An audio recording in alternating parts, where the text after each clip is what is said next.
Welcome to the AS Unified Sports Business Series. My name is Mitch Makiana, your panel host and moderator throughout this afternoon. Just want to say before we do anything, just a couple of house rules. This is going to be an amazing panel, and plus, you can do yourself a favor by sending us questions throughout the discussion. We're going to be taking a moment to do a focus on leadership and empowerment in terms of the sports industry. So please, in the comment section, feel free to send me some questions if you want to ask our panelists anything. Before we get started, can we just go around the room, Cynthia, Priska, and Sarah, just introduction, what you do and where you're from. All right. Hello, good morning, good afternoon, good evening, wherever you're from. My name is Cynthia Mumbo. I'm the founder and CEO of Sports Connect Africa, which is a sports consulting firm based in Nairobi. So my focus is on the commercialization of sports and providing commercial solutions to sports problems for stakeholders across the continent. Awesome. Priska, how about you? Hi, my name is Preska. Good afternoon. I'm a senior legal counsel at the FIA. So for those of you who are not into motorsport, who don't know what that is an organization that basically regulates motorsport. And I'm originally from Uganda. Awesome. Sarah? Good morning, everyone. So I'm Sarah Soleimale. I'm from France, from Paris. And I've been working at FIFA now for almost 9 years. And I'm currently in the department in charge of governance of FIFA member associations with a specific focus on African member associations. Fantastic. That's awesome. Thank you very much again for all you incredible individuals for joining us on today's discussion. As I mentioned earlier, our focus will be on leadership and empowerment in episode 3 of this series. And I want to start off, in terms of seeing that all three of you guys are leaders in the spaces that you're in. Cynthia, I want to start with you. What are the certain struggles that you have faced to get yourself to the point that you are today? And how has those struggles, helped shape the individual that you are within your industry? Great, good question. Where do I start? Because being a woman in the sports industry, and especially as an entrepreneur, is a crazy has been a crazy experience, but one that I would not change for anything. My struggles have come from learning from. I've had to learn on the job, really, because what I do, not too many people do. But because I do have a background in business development and a background in marketing, that really helped. But, within the space of sports and sports business, it's, virtually untouched across the continent. And I've been doing this now about 6-7 years. So a lot of challenges around explaining what we're about, or what I'm about, or what our business is about, but also being looked upon differently because I'm a woman in the industry. For the longest time, I used to, ignore it, but because I come from a home where there are no girls, it's just me and my 4 brothers. So I got used to growing up being one of the guys. And going out there, I used to go and think that I'm one of the guys, but then, it would be so obvious that, things would be pushed, you'd be pushed, or your ideas would be pushed aside because you are not, or I wasn't one of the guys. But, that didn't, the way I look at it is challenges are there. It's like a huddle. If you're running 100 meters huddle, 110 meters huddle, you jump the huddle, get to the next one, jump the huddle, get to the next one. And it doesn't matter what level, you get to, there's always going to be a new challenge. And that's really part of life. Now, Priska, I want to know from you, how have you overcome, adversities and certain challenges in your industry? I think that for me, it goes back to sort of where all of this started, is how do I even get into sports? My initial thing for me is I wasn't even going to be a lawyer to start with. It wasn't my first choice. When I went to university, I wanted to be a journalist. And I basically went to do the entry test, which was at the time was the aptitude test, and I failed. So I failed the entry test to my journalism course. And basically law was only plan B. And so when that failed, when that came about, I was disappointed. I was, of course, crushed because at that age, all you want to do is be on the screens and TVs and present, because that's what I understood, journalism to be at the time. So when I failed, I had to think and quick on my, and decide, okay, now that plan A has failed, what's my plan? And basically plan B was becoming a lawyer. But even then, I didn't set up to be a sports lawyer. So the first lesson there was you must always have a plan B, because plan A might not work out. And this goes for whether you're a woman or whether you're a man. It doesn't matter the gender at this point, is that you must always have a plan B, because plan A may not always work out. And plan B may not work out. So always have a plan C, but realistic plans. I think that for me, I was a dreamer at the time and I was not realistic. And I think this is something I say to a lot of people, even now, is that when you make your plans, make sure they're realistic. I think it's good to dream. It's good to tell people, or dream big, go for your goals, but you need to make sure that they're realistic. And so for me, I had a reality check quite early on to start with that fail. Then I ended up being a lawyer, but actually I qualified as a commercial lawyer. But then I didn't actually find a job in commercial law, like in a job that I liked, at least at the time. So I did a lot of jobs I didn't like to start with. I did long hours and I worked really hard, but I was not really enjoying it. And I can tell you that it was on that journey when I shared openly with a lot of people about my struggles. And that's another lesson. Share openly about where your struggles are so people can help you. Because you don't always have to look like you know it all or you know what you're doing. Especially at that age when you're so young, we all need guidance, right? And so I shared openly about my struggles, and I just ended up on a panel where, not on a panel, sorry, I just ended up talking to somebody who basically guided me into sports law.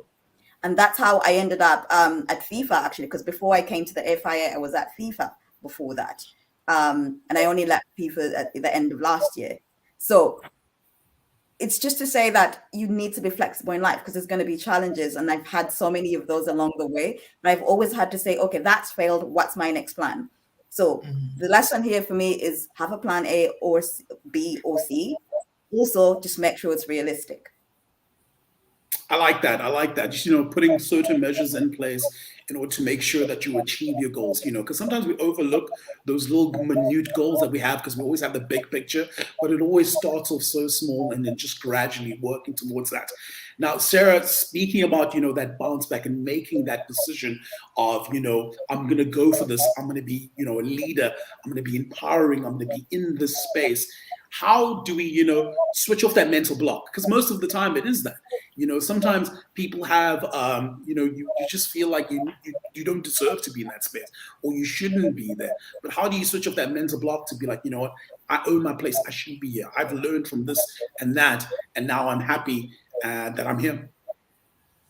Well, Mitch, I think it's the first step in owning your space is, first of all, to believe in your value.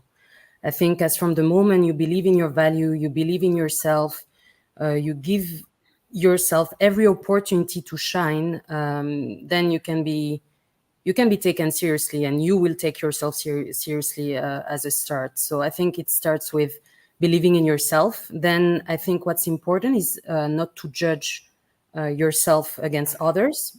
I know it's difficult with our generation, with social media, and we tend to compare, and I'm sure everyone does, and we all agree it rarely ends well. But I think we should always keep in mind that everyone is unique and bring his own set of skills, his own abilities and characteristics. And what is important is basically to allow yourself to shine and see, so that people see your special touch. So without having to compare yourselves with others. And I think the third thing I would add to that is to try to also develop a leadership presence, because you can only own your space if you're aware of that. I always like the saying, practice makes perfect. So it's important to practice your power to those situations where maybe you don't feel particularly strong. For instance, I've worked a lot on being confident when speaking in public, going to AS Unified webinar and getting to speak in a panel is definitely a great practice, I must say. But it's important to face those situations where you don't feel comfortable as early as possible to reverse the trend. And there are actually leadership courses on the market nowadays for men and women actually to work on those insecurities. Cynthia, I also wanted to know, I mean, you being the founder and CEO of your own business, how do organizations create that space where, women get a fair shot? Because, I mean, if we're being realistic now, in this world that we live in, you can clearly see the divide, especially in sport. And you just want the opportunity for young girls to be there, to at least get a fair shot. So how do organizations go about, creating those spaces so they can, as Sarah said, own that space and develop those leadership qualities? I think what's critical is being deliberate about the gaps, knowing that there are gaps. I think sometimes we walk as if we live in a world where things are okay, but being very deliberate about championing the affairs of women and just creating platforms that support women, creating opportunities for training, because many organizations you will go to, you will find that there are women, but then they don't grow past certain levels because they are women, and so being deliberate about training women, being deliberate about creating opportunities, and empowering women to know what they need to do for certain, spaces. Because many times you'll hear, oh, do you just hire a woman because she's a woman, or do you hire someone of diversity because, there's that diversity hire thing?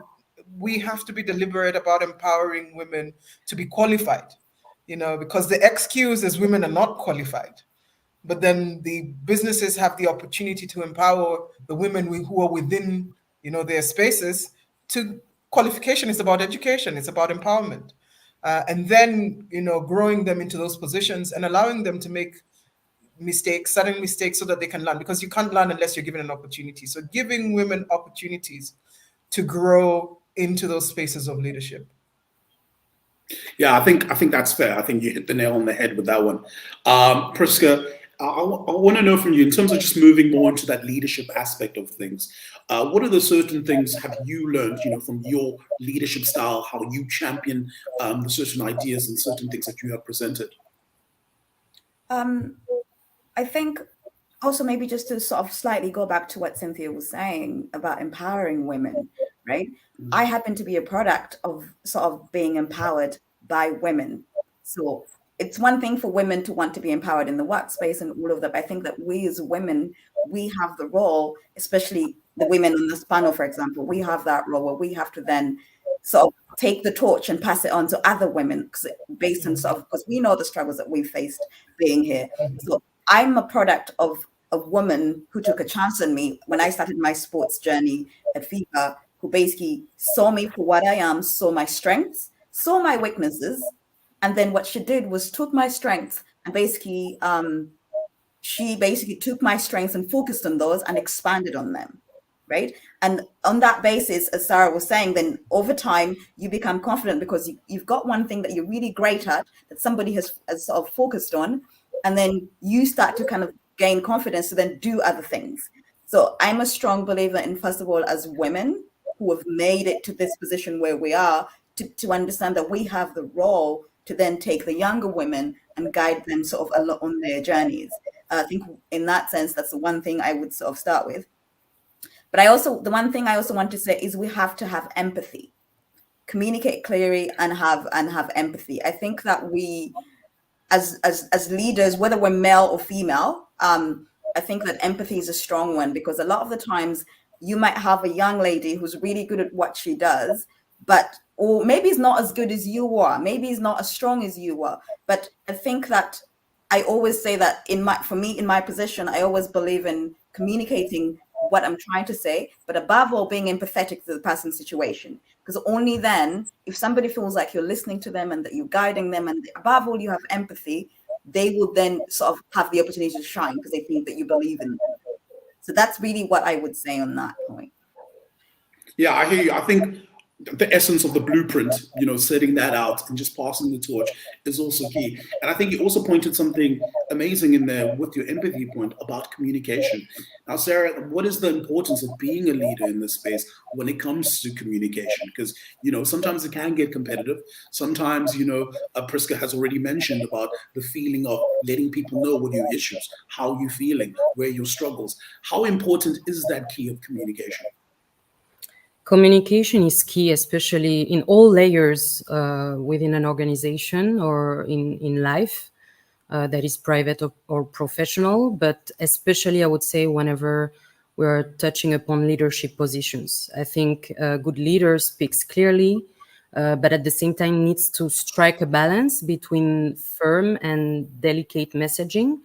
There is also an importance on learning the needs of your team and also the key stakeholders you have to deal with. And that requires somehow a certain flexibility to adjust the messaging to reach the desired result. And as Priska said, flexibility also goes with empathy, because obviously everyone is not in the same situation in their life or do not face the same circumstances.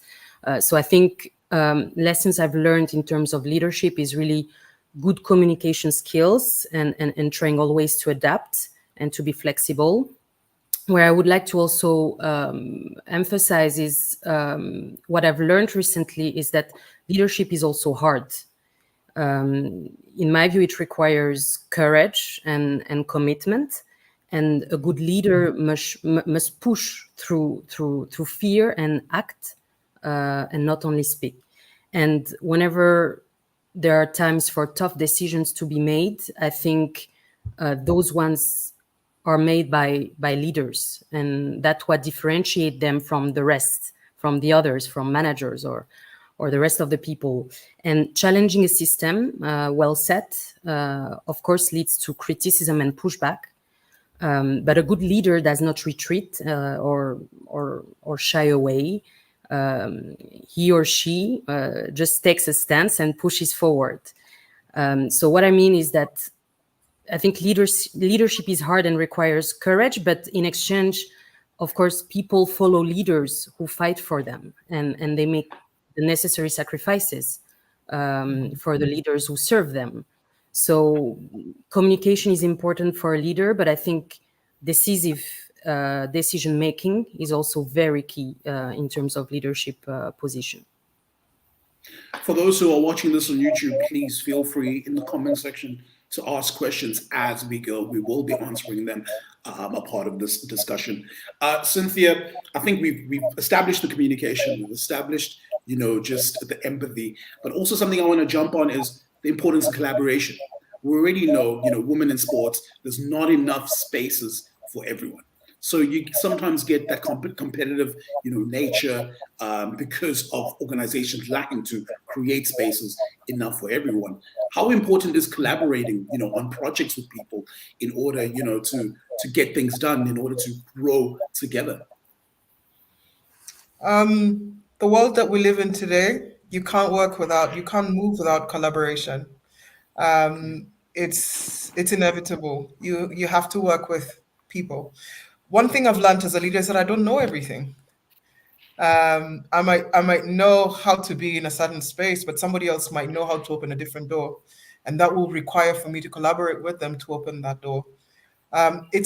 Collaboration is vital. I think Priska mentioned a little earlier about being able to pull others with you. Sometimes we think collaboration is just working across. Sometimes collaboration is working with those who are in the ladder, say, beneath you, and being able to pull them. You're collaborating with them to build them, but they're collaborating with you to push you up.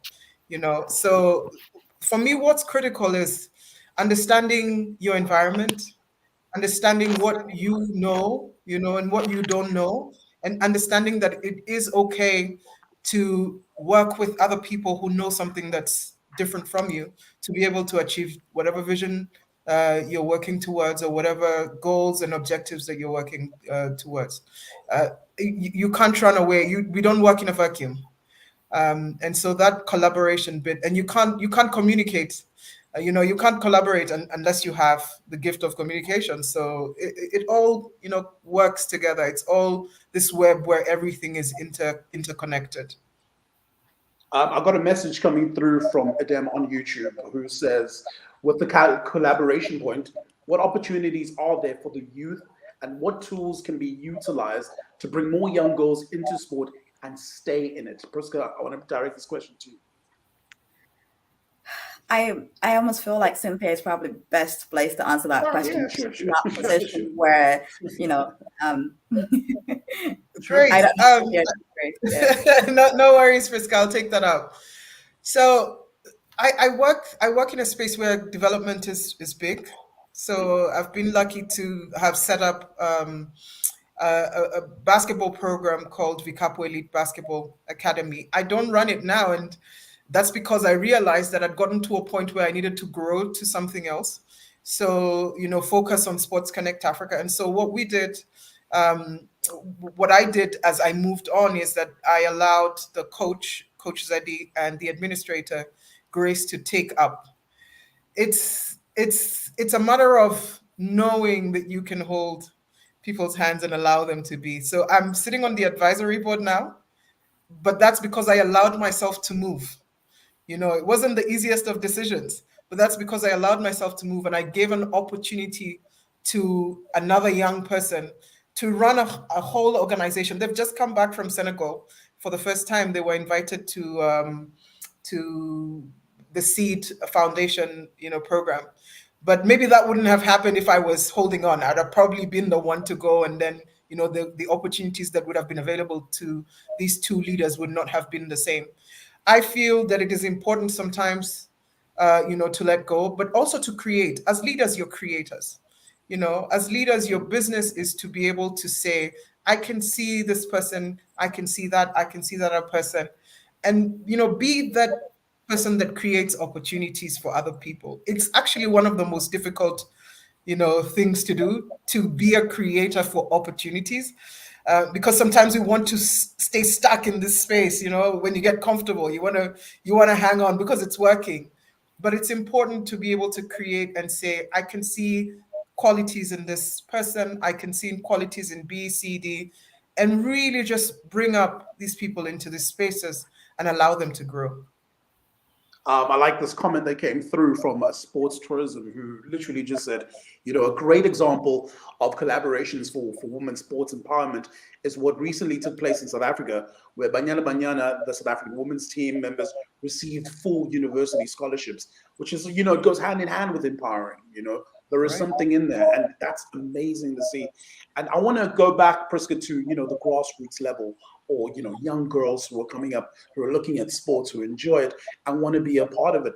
How does an individual, just a regular person who's part of that person's life, how do you empower them from a very young age, or plant those seeds in order for them to grow within that space and to have the confidence to, pursue that dream to be there? I think on my end, and this is from an individual level, because at sort of AFIA or FIFA level where I've been, it's not something I actively did. And I have to say I'm embarrassed as a woman in my position to say that I've never necessarily gone in that way. But on an individual level, the one thing I've done is I share honestly, I share my journey honestly, the good, the bad, and the ugly. Right? So because what I don't want is for young people in, for example, from Uganda, where I'm from, to look at me and assume that I've always been like this. What I do is I'm very clear about, the fact that when I was at university, I worked in sandwich factories, I worked in coffee shops, I had to do a lot of late night shifts. There's a lot of hard work that went into it. What I don't want to do is create a bunch of women who just dream but don't put the work in. What I don't want is to encourage women who think they just sit on Instagram because they have positions and post about them without necessarily doing the work. So I'm a strong believer in sharing my journeys of truthfully talking about where I failed, talking about where things didn't go right, talking about where I failed as an individual or where other people failed me. But also for them to understand that just because you failed at specific times does not mean that's it. I've had moments where I failed and I was just ashamed. I beat myself down. But I only allow myself to stay down for so long. And after that, you have to pick up yourself and you must keep going. So you must never give up. So the one thing that I do for sure that I think is very important is, and for all of us, is to always share our journey, but honestly, talking about what worked, what didn't work, what were the hurdles, and then also what did you do to then get past those hurdles, right? So for me, the main thing that I would say is share your journey, the good, the bad, the ugly, and hopefully inspire some women along the way. Oh, that's brilliant. Another comment coming through saying, hello, I'm working in the soccer industry in Madagascar, and I have questions for Sarah. Do you have any program that empower women in soccer management for the association members? And a second question, do you have any thoughts about implementing policy that would bring balance in gender in the soccer board? Yeah, those are really, really relevant questions. And hi to those in Madagascar, that is a country I know very well since the past few years.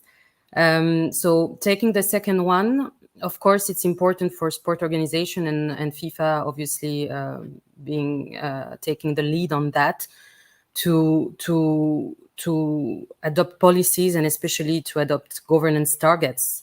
It's the only way in the end in order to ensure that those nice words are actually put into actions. And FIFA in this respect has taken concrete measures. For instance, we have targeted that all our FIFA member associations must elect at least one woman in their executive committee by 2026. And I think we've passed this target already quite some time ago. So in the context of my job, I help member associations to materialize these targets, to set up those objectives in their regulatory framework, in their constitutive documents. And these basically touch upon reshaping everything related to eligibility criteria for women to access board positions or other committees within federations. So that's what we aim to do. Of course, then there is the reality, and the reality sometimes is not so easy to handle, to ensure that women are well integrated, especially in leadership position within member associations. But that's why I'm there, and that's why I have colleagues also that work hard in making sure that there is this cultural shift. Because in the end, it goes back to this. We can set up really nice policies and regulatory frameworks, but if organizations, sport organizations, do not believe in the cultural shift as a start, it's going to be very difficult for them to enforce those policies. So I think that's a good point to reply to our online reader. And also with respect to management programs, and to jump in what Cynthia mentioned with respect to empowering young girls from the very start through some initiatives or programs. FIFA has launched in 2021, let's say, has cooperated with AFD, Agence Française de Développement, for the program called Championne. FIFA has financed this program that is actually run by an NGO. And the goal is basically to empower women and girls between 12 and 24 years old to fight against discriminatory practices and all sorts of discriminatory attitudes that they may face at a very young age. And the objective is basically to promote leadership amongst girls and promote gender equality through football. We have now various projects, if I'm not wrong, under this program, which are currently being developed, I think, in Benin, Togo, and Guinea. And it includes, for instance, capacity building that is targeted. It also gives the opportunity for girls and women of between that age to play football in refurbished facilities with proper equipment that are usually used by boys and men. And this actually comes under the FIFA strategy for promotion of women's football, as a vector of social change or social cohesion, and also for equality in Africa. So this is, for instance, a really good showcase of the programs that the member associations division are cooperating and collaborating with other NGOs and organizations. And I really invite our attendee to take a look at it on the FIFA website. That's fantastic. Thank you very much, Sarah. Cynthia, coming to you and your experiences, has there ever been something or certain things that you think people overlook when it comes to, the development of young girls and women within the sports industry? Yes, accessibility. Just giving girls access. And also, culturally, we're told that girls don't belong in those spaces. Or, they're allowed to play until a certain age, and then they're told your place is in the kitchen, or, you need to go to school, or, it's what I've come to learn is that you give girls opportunity just like you give boys equal opportunity, and the girls get to shock you. It's not just with sports, it's with education, it's with leadership, it's with being able to provide accessibility to young girls is something that we overlook. We think not we as us, but the society makes a lot of assumptions. We say, oh, like in my country, girls do go to school, but then they are not given the opportunity to play football the way the boys are. They're not. They whenever you're buying kit, you see that the boys are bought for the best kit. The girls are given one kit. The boys are given 7. The girls' games, whether it's and I put this in quotes, they call it netball. You'll find that if there's resource for sports, then the head of sports will push resources towards the boys' games, football. And I'm putting this in quotes. If you have a basketball team, and this happens a lot, even on at the highest level, you've seen that even with the WNBA and the NBA, you can see that resources are pushed, and the excuse is that people don't watch the WNBA, but FIFA have shown us that when you build it, they will come. And the investment that has gone behind women's football in Europe, and now we're seeing in Africa and in the Americas and in Asia, the women are being given close to equal opportunity, still not equal opportunity. But in terms of media coverage, they're now being given much more. And now people are going to watch. So I think starting at the lowest level, just give girls the opportunity. Don't deny them the opportunity. And if you build it, they will come. It's something that I'm singing now, as much as possible. If you build it, whether it's, the basic sport, whether it's for girls or for boys, because sports in Africa is considered, like we call it in our language, Priska. I don't know if you speak Swahili, mchezo. It's a game, it's playing, it's just playing. We have to look at it differently, whether it's at the developmental level or at the elite level. If you build it, it'll come. If you create opportunities, the girls, and if you do not discriminate, because that's another thing, you can create opportunities, but then look at girls and I think I've explained this with examples, kind of discriminate and say, we've already told you can play, but that's as much as we can do. We have to empower, we have to build, we have to consistently learn. I think reviewing ourselves consistently is something that's really critical. It's not just a matter of saying, okay, here are the balls. It's a matter of saying, okay, how many girls are playing this year? How many girls do we want to play in the next year? How many girls do we want to do A, B, C, D? And consistently challenging ourselves and our systems to be better. Yeah, I think it's important. I mean, as you pointed out, some perfect examples just over the recent months with the women's AFCON and, of course, the Euros as well, breaking records, just simple attendance records, which goes a long way. And it matters so much, especially that media coverage, like you said. Priska, coming to you, I've got a question from Brian that says, will having more women in leadership result in a cultural change we need in sport? Absolutely. I think that also sort of historically it's been said that if women ran the world, if I can make that joke, that we would do a much better job because it's a joke, it's just, I think that, I mean, I don't think that we need to have more women running in leadership positions than men. I just think we need to balance it out. We need to be fair to everybody. I'm not one to say, oh, we must have more women because women are better. It's just, I think that giving everybody a fair chance, like Cynthia was saying, right from the start, right? And then allowing everybody to blossom and sort of bloom into what they're meant to be, but we're giving everybody equal opportunities. I think it all starts there. And if I can go back to the point that Cynthia was making about, the fact, how kids, if you build it, they will come. I agree with that, but I think that also there's a need to educate at sort of parent level. I'll tell you why. Because a lot of the times you might have we have the same problem even now in motorsport, is we have like what we call, girls in motorsport.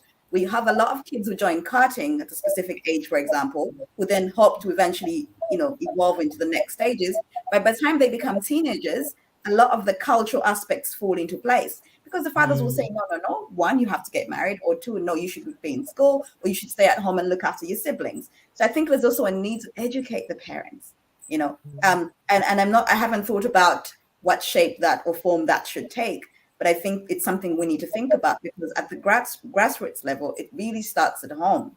And that was just to go back to the point that Cynthia was making, something I thought about, I needed to say. Yeah. But yeah, I think I agree that equal opportunities right from the start, giving everybody a fair chance to blossom and grow, is already a good starting point.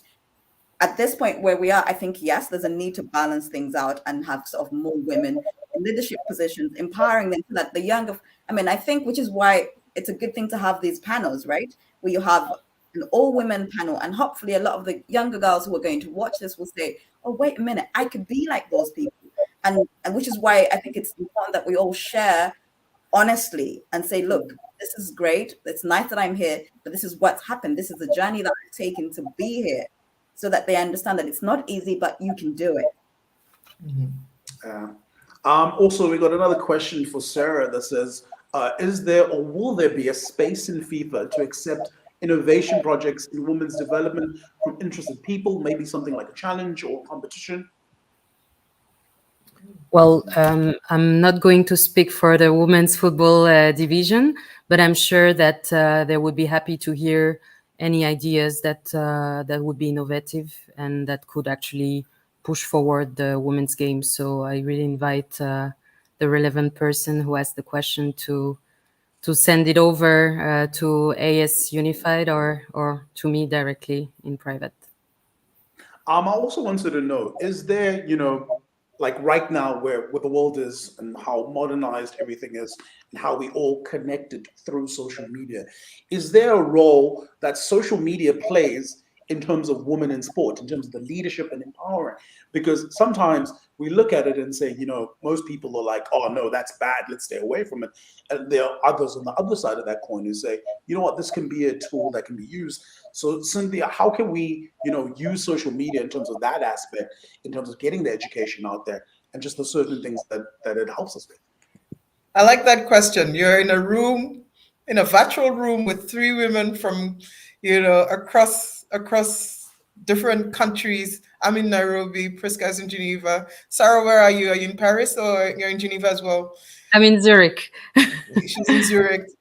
You're in South Africa, and we're talking about women. This would never have happened 5 years ago, right? I shared on my social media, I shared on my WhatsApp, I shared on my LinkedIn, and the other ladies and AS Unified shared this.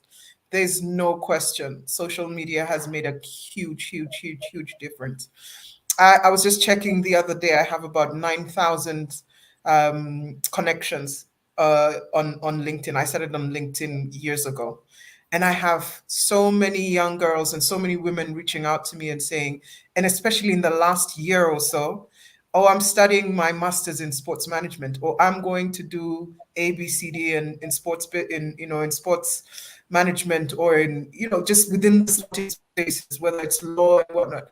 And the fact that LinkedIn is an open space where, these young women can reach out is extremely powerful. It's extremely, extremely powerful. It's something that I don't take for granted. I personally wouldn't be where I am, considering, that I took the leap of faith and said, I'm going to start a sports business. I don't think I'd be where I am today if it wasn't for LinkedIn. Most of the people, Olympic Lyonnais, FIFA, who have been my clients, Crystal Palace, you name it, whether it's Gorma here or wherever, wouldn't have happened without social media. So for, those young ladies who are listening, take advantage of these platforms. Do not be afraid to reach out to us who are out there. We're accessible. We might not answer immediately, but I know that, Sarah is accessible. I know Priska is accessible. Reach out to us on these platforms. And if there's a network that we need to open, if there's somebody that we need to, connect you with, then myself, I can stand here and say it's my role to be able to, support these young women and young men also to just, push them towards that same direction. Actually, talking about it, if I may, Mitch, I think I met Cynthia simply on social media, LinkedIn, and we spoke very naturally online, and we got to meet each other face to face when I was in Kenya a few years ago, and it was as if I had always known her. So it's really powerful. I must attest to that. I can say now we call each other sis. So it's that Yes. it's that it's that powerful. Yes. I think also just the spaces of social media, and throughout this discussion we've been talking about leadership, empowerment, but I think there's also one sphere that comes with all of this, and that's obviously mental health. I think over the couple of years we've seen spaces and conversations come up around it, and especially in sport we've been seeing a lot of people come out and be honest about their struggles with mental health and where they are. And at times, I mean, I'm surrounded by incredible women of color who are doing amazing things in their certain spheres. And sometimes women of color are always on the back burner when it comes to, certain things in industry, if we're being completely honest here, and especially when it comes to mental health. Priska, how important is that in terms of the education of that? Because it's all good and well for us to say, let's champion, let's do this and let's do that. But where mental health kind of, knowing and educating ourselves about, being okay with not being okay is also just important with leadership and empowering people. I think that's a very it's a sensitive topic. It's because I think a lot of people privately suffer from this, including myself, where I think we've been raised, especially as Black women, to be strong. You must be strong. You must not complain, because if you do complain, then you're being the angry Black woman, right? And I think that's a narrative that we need to break, where we need to understand that every individual, regardless of what race or where they've come from, struggles at some point mentally, right? And I think that there's a need to have what I always say, there's a need to have a sisterhood. And what do I mean by that? Is having a sisterhood is basically where you have a network of people who you can openly share with when things are not going right. I think a lot of us, and because we're in a field where we need to compete, everybody needs to look like they're the best. Everybody needs to look like they're doing really well all the time. That's impossible. Even the most powerful presidents suffer from these things. And I think having honest conversations about this and creating spaces where we can honestly share with each other. Cynthia, I don't know if, for example, in the organization that you run, if you have like spaces where these girls can come to you and say, I'm struggling at home, this is happening at home, or this is happening at work and I can't, I find that a lot of times we're scared to share because we think it makes us look weak. I know that I've been a victim of that, where I'm afraid to share because I might look weak, or I might look incompetent, or I'm afraid that people would think if I then complain, oh, I'm being the narrative that we call the angry Black woman. But I think that already going back to the point I was making about the need to have sisterhoods where we as women can once again hold each other's hands, because a lot of the times women understand each other's problems a lot better than anybody else would, right? So for example, it might be easier for me to go to Sarah, it might be easier for me to go to Cynthia and say, Sarah, I'm struggling with this problem at work. As a lady, as a woman in your position, you might understand what I'm struggling with. So I think there's a need for us to encourage sort of what I call sisterhoods, where we have networks, like you guys talked about, having LinkedIn, where there's a network where sometimes women just meet. I know that when I was at FIFA, we had the women in sports law thing, where sometimes we would meet as women and just kind of have conversations, have coffees, talk about what's working and what's not working and things like that. So that's really what I would say on that point. And I think it's something that needs to grow. I think it exists, but I think there needs to be more open conversations about this, and it's not happening at the moment. Yeah, I think you're right. I mean, that honesty is correct. Cynthia, I want to direct it to you, as Priska said. Are there, spaces for mental health for young women that are coming up in the sports industry? I'll be very honest. I've not seen any on this side of the Sahara. The conversation is really just to even give women opportunities to start with, But that's a good point. I think it's important. Personally, as an individual, I've been very open to so many young ladies who have come to me. I can't speak, on each individual, but I try as much as possible. If it's a hug you need, and anyone who's listening who has come through, even my house, will tell you, I know the pain and I know the struggle, and it's not easy. It's sometimes difficult for us in leadership, like Priska said, because people expect you to look a certain way. I remember because of COVID, I lost everything. And then in between that, I lost my father. If I didn't have my mom, I'm just saying this, because it's hard to speak about it, but I can tell you, if I didn't have my mom for who she is, I honestly don't think I'd be standing, and my brothers, because I didn't know how to share with people that I've lost everything, that I had to start. But, the fact that I'd networked for 10 years, it really helped. But it's not an easy thing to come out and say that, hey, I've had to start from zero. Can you give me business again? Or I've had to do A, B, C, D. And that's really tough for even leaders in positions. In sports, we're taught on the pitch to be tough. We're taught to take losses, but we're rarely ever taught how to manage the mental repercussions that come with those losses. We're told to take it in. And as Black women, we're taught 3 times what we're taught on the pitch. Take it in and support everyone around you. We all know about the Black tax. It's something that, if you have a problem, if you can get up and then support everyone else, And the reality is that there's definitely a very, very, very, very big need for those spaces to be created. Sometimes it's just a matter of us taking that initiative as individuals, but sometimes it takes a space like this where we speak, and I can reach out to Sarah and Priska and say, hey, can we start something, as Priska said? And it doesn't have to be very big. It can be a caucus of women, in sports business who are from Africa, of African descent, or of African descent, and just hold each other's hands.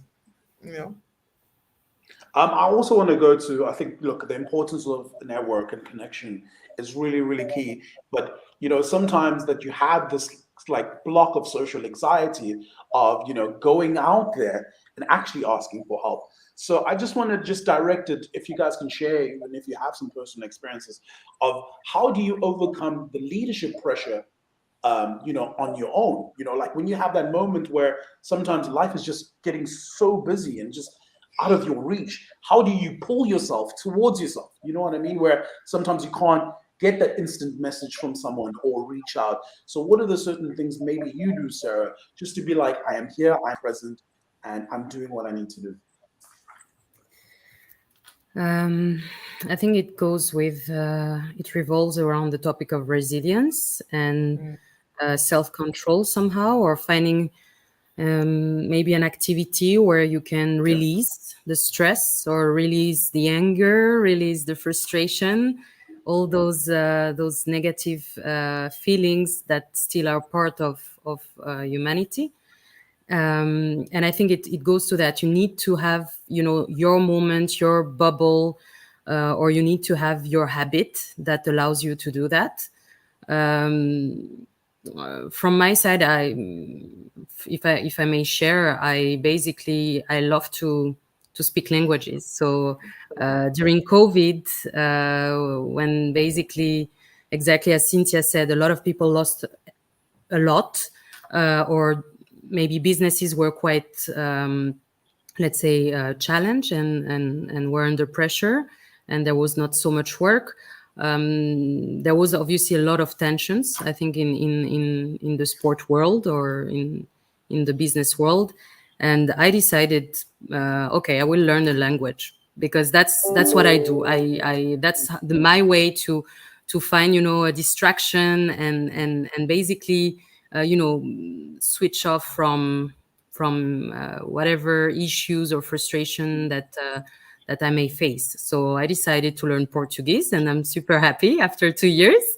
I'm not fluent yet fully, but it's what I did. Or for instance, I also got a dog, and I basically trained him during COVID, and I do some walks with him, and those are little things that sometimes we believe that, okay, but it has nothing to do with work, but you need that balance in order to somehow feel good with challenges that you may face at work or struggles, and you need to find these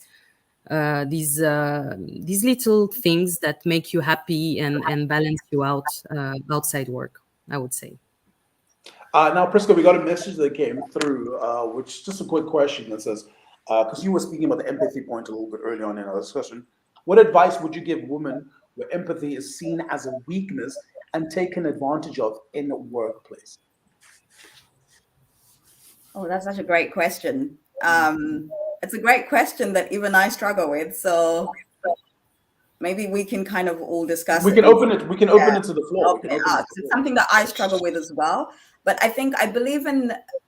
Earlier on, Sarah said something about being, having empathy but staying firm, right?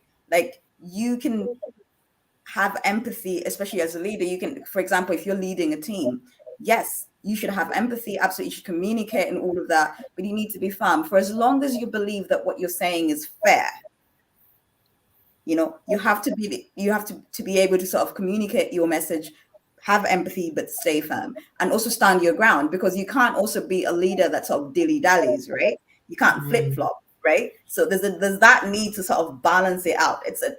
And the balancing act is what's difficult for a lot of people, including myself. So maybe, I don't know what the other ladies think. That's something we all need to learn from anyway. I think it's important to communicate what you're experiencing, especially when people try to take advantage of you. Tell them point blank, I see you're trying to take advantage of me. It's usually very hard, but human beings are so afraid of that confrontation, they kind of take a step back and they're like, yo, this is actually a leader, like you're saying, be firm. But also just tell people the truth.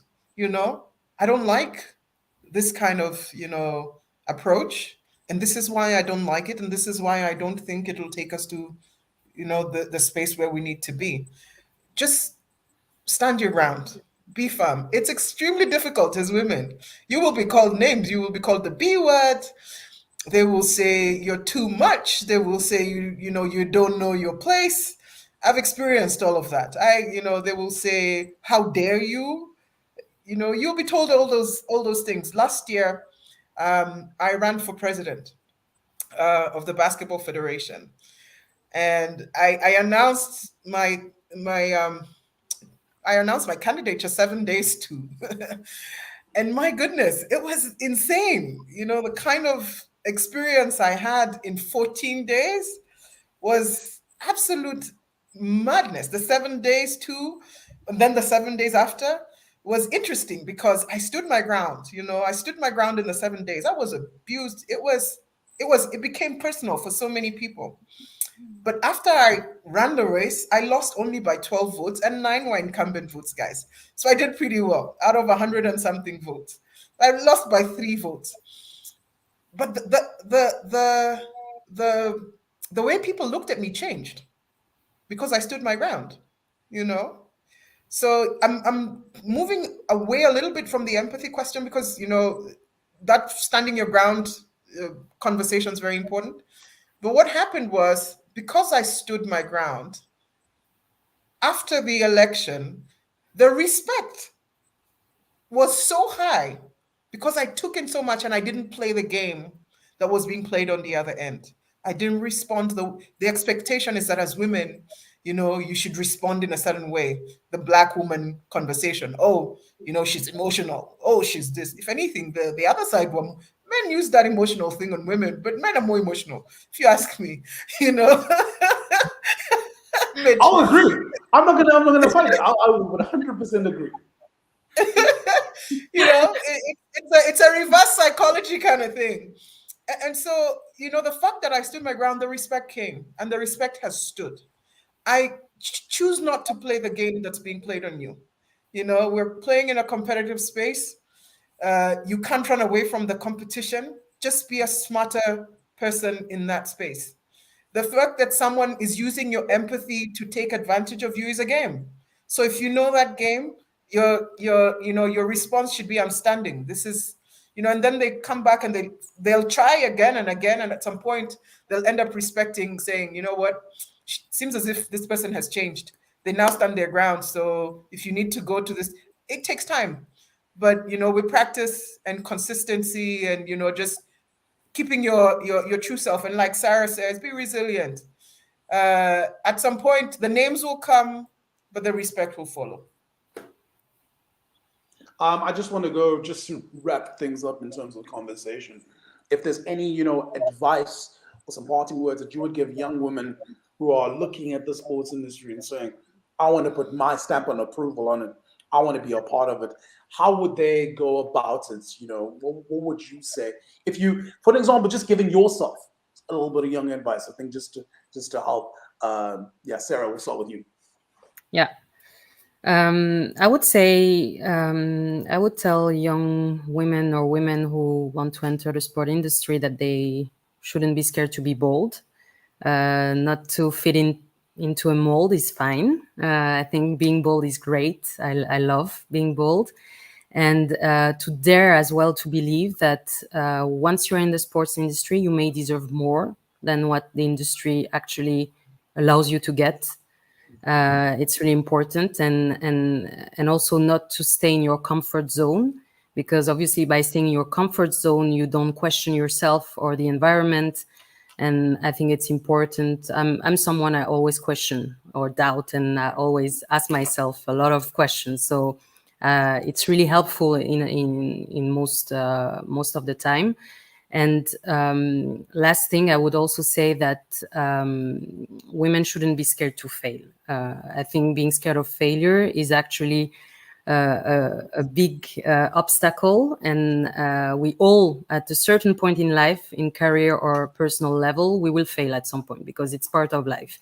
So it's important to get comfortable with that feeling and to fail fast and fail forward, because failure and the frustration that goes with it and the disappointment that goes with it are actually part of the journey of success, in my view. So that's what I would give as an advice. Priska, how about you? I think I want to start by agreeing with Sarah's points, especially the point about being bold, not being afraid to open doors, not being afraid to walk in and sort of walk in with your head held high and say, I would like to do this. Now, it's one thing to be bold and want to walk into rooms, but you have to be willing to do the work. I cannot stress that enough, because there's no shortcuts. You do not get to where Cynthia, Sarah, and myself are at the present, and even we can grow, for sure have a lot of room to grow. You do not get there by not doing the work, right? To give a personal example, I came from FIFA after 7 years doing football, then I ended up in motorsport. I know nothing about motorsport. I've had to read. I've spent nights just reading. When you think about the technical aspects of the car, the financial regulations of like motorsport and Formula One, it's a lot of work, right? But I've had to basically put the work in to deserve my sport where I am. I've had to do late night reading. I've had to sort of basically prove myself. So it's one thing for somebody to give you the opportunity to open the door for you and let you in, but you need to earn your sport. You have to be willing to do the work. Awesome. Cynthia? I can't agree more with Priska and Sarah. What I'm going to add is trust yourself. Trust yourself.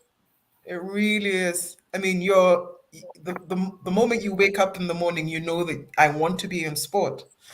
Do what you need to do the right way, with integrity, with honor, with valor. Do what you need to do to learn. Do what you need to do to challenge yourself. But beyond everything, trust your dream, trust yourself. Like Sarah says, fail forward. Your head will always be at the front, not your legs. Stand up and keep going. Stand with your hands up at the front there, and keep going. Know that there are women out there who have gone through, probably not exactly what you're going through, but have been through the journey and have taken the hit, and so the road is already a little bit smoother. So we're here, we're here to walk with the women out there. We might not be here every single minute, but send me an email or send me a WhatsApp or send me a LinkedIn message. I will always reply. That we are out here. We're not too many, but we're willing to hold as many hands as possible to get more women out there. Awesome. That's amazing. That's amazing. Just to wrap it up, I just want to invite Gabriel, who's going to be just joining us real quick. I'm not sure if he should be somewhere. There we go. There he is. Hello, can everyone hear me? Okay. Yeah, we good. We're good. Hey, Gav. Hello, So happy to see you Gabriel. guys. So happy to see everyone. Just wanted to quickly join in just to say a huge thank you to everyone who has joined us over the course of this month. This is such an important topic that we really want to focus on. And I'm just so privileged to hear from everyone on this panel, including yourself, Mitch, doing a great job hosting, but just, how far we have come in the development of women in sports, but also the work that still needs to be done. At ASU, we're all about creating a sustainable ecosystem and a holistic one as well. And we can't do that without having room for women involved in the growth of sports. I think sports on the continent in Africa is such, in its infancy still, but it's beautiful because we can shape it to how it really should be. And as I said, women in sports is a real key factor in doing that. So once again, just want to say thank you for all your contributions. You already know I'm a huge fan of you individually for what you do. And yeah, as a collective, really excited to see the future and what's ahead. So thanks for everyone tuning in and really appreciate it. Thank you very much, Gabriel. Gabriel. Thank you again. My side, thank you everyone for joining us on this panel. It's been incredible. You can watch this back if you missed some things on social media. Feel free to go check it out. AS Unified on Twitter, Instagram. That's where you'll find it on the website as well. And I want to end off with I'm a Xhosa speaker in South Africa, and we have a phrase, "Watintu mfazi, watintu mbokodo," which means you strike a woman, you strike a rock, because that's all about strength. Thank you very much, everyone, for joining us. Enjoy the rest of your afternoon, your morning, your evening, wherever you are joining us in the world. And again, thank you to our panel, and have yourself a great afternoon. Cheers. Thank you. Thank you. Goodbye, sisters. Bye. Bye.